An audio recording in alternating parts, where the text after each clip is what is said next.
Board.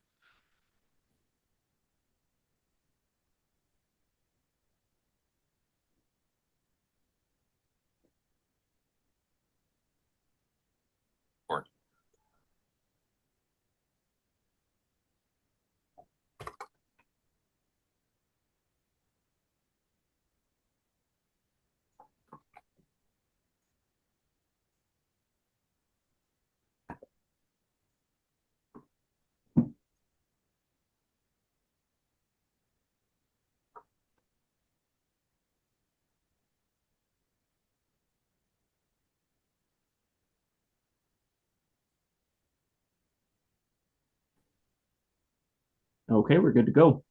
Thank you, Rob. We are now back in open session, and I can confirm that council only discussed those matters that were listed on the in-camera agenda, and staff were given direction.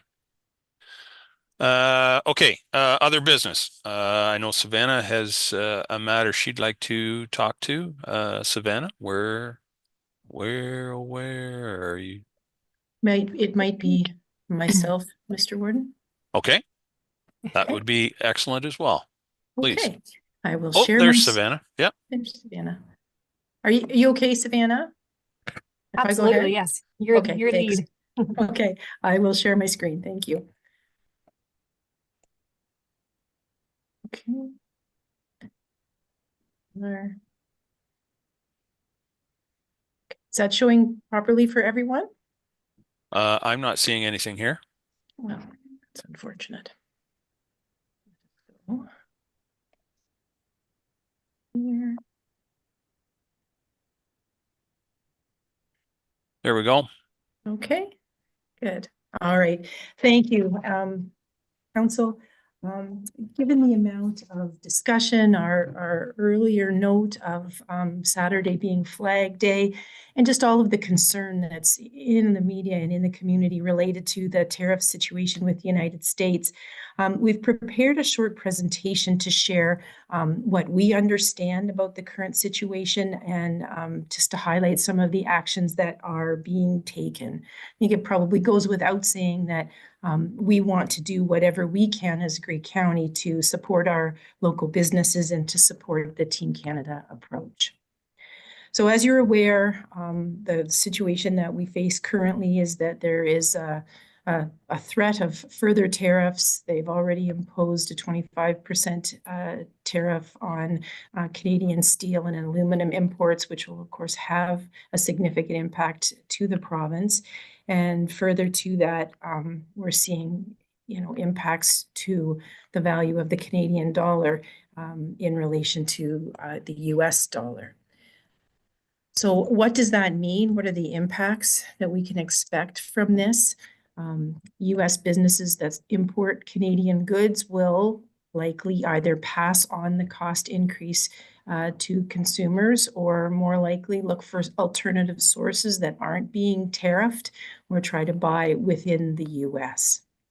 All of this will then have a negative impact on Canadian exporters. Canadian exporters to maintain their markets could reduce their prices to remain competitive, essentially eating the value of the tariff, but it's a significant amount and that will be difficult. Some may choose to relocate into the US and leave Canada, or put the majority of their production in the US in order to avoid having their goods tariffed. Or if they're so fortunate as to not have a product that's not easily replaceable, like heavy crude or potash or something like that, tariffs, if the US importers can't find an easy replacement, those businesses will likely be able to weather the storm better than others. Canada, in response, may impose counter tariffs, which would in turn make US imports more expensive for businesses. Products that move back and forth across the border for processing. Now we're talking about automobile production. We're talking about further processing of agricultural products. Will be more expensive in both countries. That in turn will drive up inflation. We've heard some discussions about, alternate markets for Canadian goods needing to be found quickly. We do have many trade agreements. There are 15 trade agreements in force with 51 different countries around the world right now. So we do have some of the groundwork laid for that as well. Interprovincial trade barriers are being reassessed, hopefully making it easier and less expensive to move goods back and forth across all of Canada. If the situation extends beyond a short period of time, and we've seen these situations in the past, so we're really pulling from that past knowledge or experience, businesses end up slowing down their production. They hesitate to make investments to expand their production capacity. Inventory levels rise if you're kind of trying to wait it out. Capital projects are delayed or canceled. What we could expect for our own procurement is that the supply chain issues, which have only really recently started to recover from the challenges that we had with COVID, those supply chain issues and the inability to get materials to do projects could really reappear. And again, it drives cost increases for the product that is available. Eventually, you'll see layoffs. Banks will price risk and tighten credit. And ultimately, what you see is business insolvencies. And really, it's not known at this very early stage about how quickly we could expect to see any of those things. But these are the concerns that we're dealing with right now. So the Canadian government as a whole is, taking on its role to try and avoid the tariffs happening at all. The Federation of Canadian Municipalities, they're working to bring together the work that Canada's 23 largest cities have underway to respond to tariffs and trade disruption, and to provide resources to municipalities across the country that hopefully will assist them in assisting their businesses. FCM is actively gathering their members' concerns, so we understand how these challenges will play out in different markets. And FCM is also exploring the legal dimensions of Buy Canadian procurement strategies for municipalities so that we can support these efforts. The Association of Municipalities of Ontario is also working hard on our behalf. They are trying to position our Ontario municipalities to emerge strong from the disruptions. So they're working to estimate the fiscal impact of a trade war on Ontario's municipalities, working with the province to develop municipal tools to enable a Buy Canadian strategy, and also making the case to governments for municipal stimulus spending, including investments in social housing and municipal infrastructure.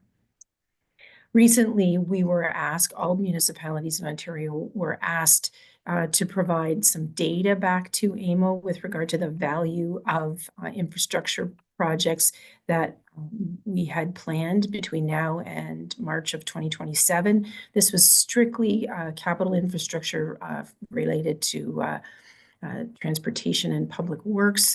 It does not include housing. The response that we provided to AMO was that we have 28 projects planned between now and March of 2027 with a total value of over $55 million, and the municipal contribution to that, so outside of any grants or DCs or anything like that, the municipal contribution was over $13 million. For Grey County itself, we are looking at our procurement rules and policies. There are some things that we can do immediately. The invitation to bid threshold, where we're putting opportunities out there and asking specific companies to provide a response or a proposal for that bid. We can raise that bid threshold to the maximum allowed under the Canada Free Trade Agreement. We can do that at any time. We can also assess all the furniture, fixtures, and equipment procurement for the Rockwood Terrace build. That's the part of the project that has not yet been completed. We were just getting started with that. So we can do a bit of a pivot here, go through that list of required items and do our very best to ensure that we're buying Canadian wherever possible. Where we're not able to find a local or a Canadian supplier, and we do use Amazon Business to procure some items. About $90,000 is what we spent last year. We can change our vendor preferences or option to buy settings to Ontario or Canadian resellers on Amazon Business in order to, again, protect Ontario or Canadian business owners to secure their markets. Economic development, tourism, and culture is also doing their part. And Savannah, do you want to come on and speak to this part, please? Sure, absolutely. Thanks, Kim. Our staff have been actively involved in conversations with Western Ontario economic development staff so that we know we're aligned with all of the counties in Western Ontario. Also been participating in industry forums and global affairs sessions so that we do have an understanding. All that to say that right now there is staff consensus across the board that it's too early for formal outreach and surveys to businesses. We are having informal conversations with them, but until everything is known, it is too early, nor do they have the time right now to dedicate to our questions. So when the time is right, we will engage in that type of work, but just not at this moment. What we do see our role as is very similar to the pandemic response, where Grey County staff will collect and coordinate information on different programs, services, funding, and policy direction from upper levels of government. And then we'll put all of those sources on a web page, which will be madeingray.ca/supports. So we had a meeting on Monday with all of our municipal EDOs to have this conversation because the real desire is to be coordinated on this effort, very similar to what we did through the pandemic. So we've done it before, we can do it again, and we're ready to go. The Business Enterprise Center and Henry Bernick Entrepreneurship are coordinating efforts as well for one-on-one support, because that is where we can have one-on-one consultation with business. Economic development staff at the county, we don't have the capacity to go down into the one-on-one support like we have in the past. So this is a way that we can still offer that to our business community. Then the next slide, Kim. Yeah. We can. So Made in Gray, we had this available in 2019. We developed this brand. It has been an economic development brand all along. We use it across all platforms for our department. We had opened it up originally to agri-food businesses to support local food. What we'd like to do now, and we're in the midst of doing by this afternoon, we'll be ready to go, is opening that up to all businesses in Grey County. So we are going to make the brand fully available for download by all Grey County businesses to use as they wish, whether it's on their websites, on social media, or right physically in their stores. There will be no limitation on the type of business that can make use of this. So all of this will be available on the resource page on the website, but we're really excited to be able to do this given we've had it, we've been using it, and it is recognized. So hopefully this will help further support and localize the Made in Canada, Made in Ontario, now Made in Gray brand platform. Excellent. Thanks so much. I'll stop sharing. Thanks. So that was our very quick presentation. We just wanted to make sure that council was aware that we're taking this situation very seriously, and we're looking at whatever we can do, as I said, to support the overall effort. And I'm happy to take any questions or suggestions from council on this topic. Thanks. Thank you, Kim and Savannah. And it is an ongoing situation and very, very, very fluid, I'm sure. Councillor McQueen. Thank you, Mr. Deputy Warden, and thanks, Kim, for that presentation. Certainly warranted at this pivotal time that we're sort of going through. I got my flag. I do want to say, though, we have we're sort of unique in Grey County because in a rural area, we do have a number of farm properties that also have commercial businesses. And I have been thinking about that as well because they use manufacturing material, but also build things to sell things, which are very important for their revenue stream and also for those that employ have employees as well. So I don't know if there's any thought on that, but I do have a concern that they're going to be affected, could be affected as well. And I know that that's their businesses are very pivotal in their whole operation. So, and who they employ as well. So I don't know if there's any thought or anybody in that situation to reach to or whatever. I do have a contact myself, but I mean, this is sort of up in the air and as we move through, but I know there's a lot of businesses and a lot of larger manufacturing companies out there as well, but those smaller ones are scattered, throughout Grey County as well. Thank you, Yes. Paul. Kim, do you have any response? Oh, Savannah? thank you. One thing, when we went through this earlier in the 2000s, one of the things that we did from the Ministry of Economic Development and Trade perspective and OMAFRA was to really encourage local communities to at least understand who their local businesses were and who might be most at risk. And to have as Savannah says, it's early days, everyone is really scrambling. But if it turns out, we hope it doesn't, but if it turns out that this is how this continues on, having a conversation with the businesses in your community to understand whether there is anything that is a challenge or an irritant or anything that could be addressed to help them weather this storm is an important gesture, if nothing else. And so, Councillor McQueen, your point about understanding that you've got manufacturing companies on farms that will have contracts that may not be renewed or potentially even could be canceled.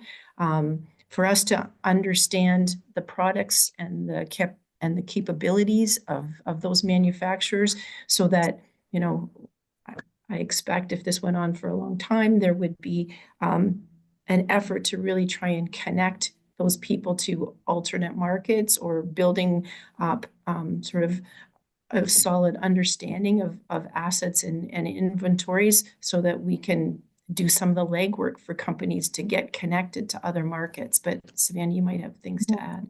No, absolutely. That's exactly it. I think in a situation like this, especially where there's, crisis unfolding or potential crisis unfolding, all of us have a role to play in being the eyes and ears on the ground, because we're all having conversations with our community and our businesses. So I know all of your staff are very dedicated in doing this, and I know you are as well. So if there's an opportunity for us to be able to streamline, whether it's, if you're having conversations back to your staff so that we're bringing all the information to one spot, so that we can really understand the lay of the land, what the trends are and where the opportunities might be, that's then where we can take the information and go to the Business Enterprise Center or go to Henry Bernick, who has expertise in exporting and IP and all of those things, to be able to help look at other market potential for our businesses. So maybe there is a better potential to actually sell and buy locally. All of that work can be done and will be done through our tables, but it really is an all hands in on this, so that we have as much reach over the county as we possibly can. Thank you, Savannah. Thank you, Kim. Councillor Mackey. Thank you, Warden. I'll try not to be out of order this time. Savannah, a question for you in regards to our Made in Grey campaign, which is wonderful. People that aren't familiar with Grey County, should we be identifying that we are Canadian based, or that Grey County is in Canada? That's a great question. Through you, Deputy Warden. You will see on all of our new tags, especially with the Gather campaign and others, it says Grey County, Ontario, Canada. So that is one of the pieces that we want to be able to help cement. So that will be in the literature as well for businesses, just to be able to put those three things together. It's not on the logo itself, because we understand at some point these might be 1-inch squares on a grocery store pricing shelf. So we can't get too detailed in the logo to be able to create that designation, but in all of the wording and what it is that we're trying to do with whether it is a flag or just the words themselves, absolutely. So you're very right, being able to place that. Thank you, Savannah. Councillor DeBreen. Thank you, Mr. Chair, and through you, I'm glad that the FCM is looking at the legal dimensions of, you know, Canadian procurement, if you already have, you know, pretty solid contracts, and you might be in jeopardy by breaking them. But with regard to Councillor McQueen's comments about our on-farm diversified uses, our on-farm shops, my question through you to Savannah is, I'm hoping that our local economic development officers have created an inventory of contacts for those shops, so that there's an ease of connection, and to just ask that they are easily part of the conversation, that we don't have to start creating that list or that inventory of contacts now, knowing what they're producing. They are very quick at pivoting, and able, because of their size, they're able to pivot according to market. So I'll leave that kind of on the floor as really not a question, but just how can we help? Thank you. Savannah, you want to? Sure, absolutely. That's part of the foundational work that has been done over the last year. Now, the lists are by no means complete. And as you'll know, for the communities who do have a lot of on-farm diversified use, it's not an email list. In most cases, it's not even a phone call list. It's a we're going to visit your door list. So that has definitely been ongoing. There's more that can be done around there, but the staff that you have on the ground, they are really, truly wonderful. And they have done everything possible to be able to make these relationships over time. And even as staff changes, it's that introduction back. And they're very good too at bringing us along. So we try and do that on both sides. If we're planning a visit, we'll bring our municipal staff with us. If they're planning a visit, they'll bring us along with us so that we can try and make a broader relationship. But I would say we're working in good shape right now, but with 13,000 businesses in Grey County, we have a long way to go. Very good. Thank you, Savannah. Great discussion. And I'm sure there's going to be much more in the weeks and months and years ahead. Okay, moving along, we have a notice of motion, I believe, from Councillor Boddy. Oh, sorry, just hold on, Councillor Greg.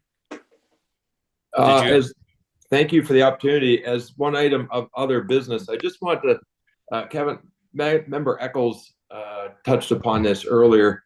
It has been noted to me, as a member of Budget and Finance Committee, that the capital budget would be coming to the February meeting, which is next Thursday. My question or comment is this: it was an attachment in December when we passed the county budget, but we spent the whole day on the operating budget till about 4:45. We wrapped up. We endorsed the minutes in committee of the whole, and council passed the bylaw, done. We do not have a format to examine the multi-year capital plan at this time.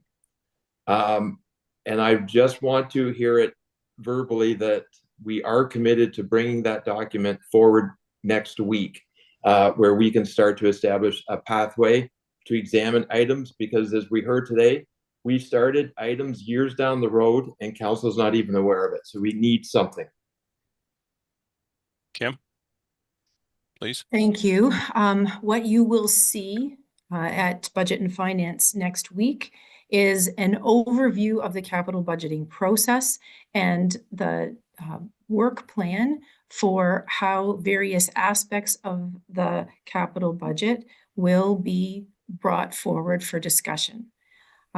We have always discussed capital as part of the presentations for each departmental budget with all of council. And so I thought that with Budget and Finance, there will be an earlier opportunity to review all of that information in some detail over the coming months. Thank you, Kim. Councillor Greg? Darn it, come on. No, you're working. No, there you go. That sounds positive. I would just note that we only examine the in-year capital projects when we have been doing the budget. So that's why I'm asking about our forward-looking lens. Thanks, and I think I heard the opportunity starting next week. Yep, very good. Thank you, Scott. Okay, any other new business? Counselor Body, you're up for notice of motion, I believe. There we go. I'm on. You're on. I'm glad Councillor Gregg didn't drop the F-bomb when he thought he was off there trying to get it on, because I'm capable of that. I give notice that at the next Grey County Council meeting scheduled for February 27th, 2025, I will move that the County Council establish a joint municipal services ad hoc committee to look at a shared approach to address challenges and opportunities that we all face. Thanks. Very good. Thank you, sir. And I'm sure Councillor Eccles will be just storming to chair that committee. All right. Very good. We have one motion left to adjourn. Councillor Hutchison and Councillor DeBreen. Anybody opposed to adjourning at 1:25 p.m.? That is carried. Thank you all. Enjoy the rest of the day. Take care.